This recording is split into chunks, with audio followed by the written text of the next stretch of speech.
It's our second day with our new fosters. We've had them for about 18 hours, and they're not in with the mom. They're out here with us. The mom is just, she's hiding. She won't come out from behind the toilet. She won't even come and look at the babies. She's showing absolutely zero interest in them now. So we did take over feeding them last night, and we're feeding them every couple hours.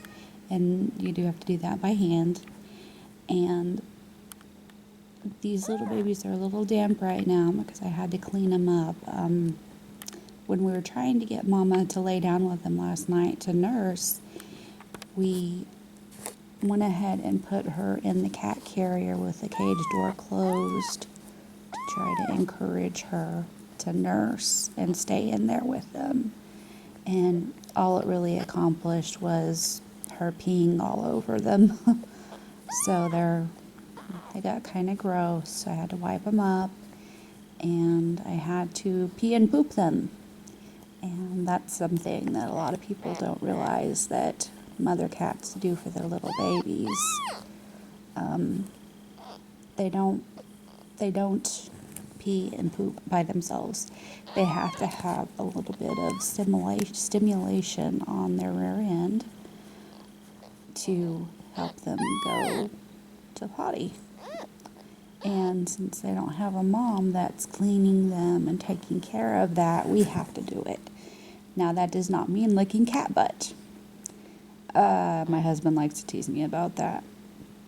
We don't lick cat butt. We take a nice, wet, warm washcloth and gently wipe it over their rear ends, like to simulate a mother cat licking them to stimulate their bowel movements and their urination. So, we got some nice poopies out of them today. And their bellies are nice and full. And they're sleeping. Well, this little guy is kind of having a hard time settling. He really wants a mama, but mama's not. She's just not with it this time.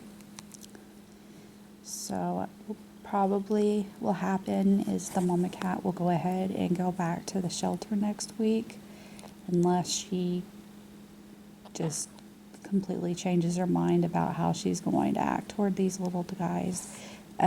She'll go back to the shelter, and she'll have her surgery to be spayed, and she'll be put up for adoption. And she is just a gorgeous, gorgeous little girl. She's got long hair on her, and she's real young. She's real friendly, super sweet and loving. And I think she'll find a good home really fast. But these little guys yesterday, they were very lethargic, and they weren't moving, they weren't crying, you could barely tell they were even breathing. And that's when we knew we had to step in and go ahead and start feeding them. Now, since we've done that, after they eat, they're crawling all over their little bed. I've got them in a box in my lap right now, so I can make sure they get dried off well from being wiped off. But they've got a heating pad under them right now and everything to keep them nice and warm. And in the first video that I took last night, the kittens were not moving at all. I mean, I was honestly afraid that they had passed on the way home or something when they came out of the cage, but they didn't, thank goodness. And now after they eat, they crawl all over their bed, and they meow and cry and let us know that they're hungry, and they want some nubbins. So you can see this little orange tabby here, or I guess we're calling him Tanner. My daughter has declared it to be. And the little black guy is Tucker, and he's got some tuxedo markings on him. He is much smaller. I think he might be the smallest kitten we've ever had. These babies are 3 days old now. They came to us at 2 days old yesterday. And I guess the mom, she wasn't nursing them and taking care of them from the beginning, and she did have 2 kittens die the night before we picked the litter up.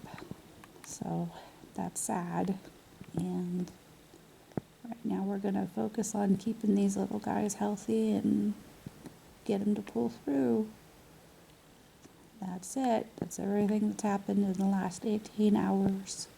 I know, it's so interesting. You're so fun. Okay, I'll update later. Foster Mommy out.